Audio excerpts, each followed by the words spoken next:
Setelah dalam 4 bulan berturut-turut Provinsi Sumatera Selatan mencetak rekor deflasi di tahun 2024, berdasarkan data yang dilansir pihak BPS Sumatera Selatan, pada 1 November 2024, Provinsi Sumsel justru terpantau mengalami inflasi pada bulan Oktober 2024. Diutarakan oleh Kepala BPS Sumatera Selatan, Muhammad Wahyu Yulianto, pada bulan Oktober 2024, Sumsel mengalami inflasi month-to-month sebesar 0,09%, inflasi year-on-year sebesar 1,09%, dan inflasi year-to-date sebesar 0,12%. Sementara inflasi year-on-year tertinggi di Sumatera Selatan terjadi di Kabupaten Ogan Kemering Ilir sebesar 1,44%.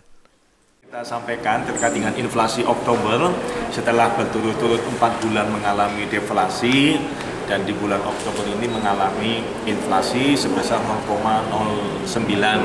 Tadi di nasional juga sama ya polanya, beberapa periode sebelumnya deflasi ternyata sekarang inflasi dan dorongannya.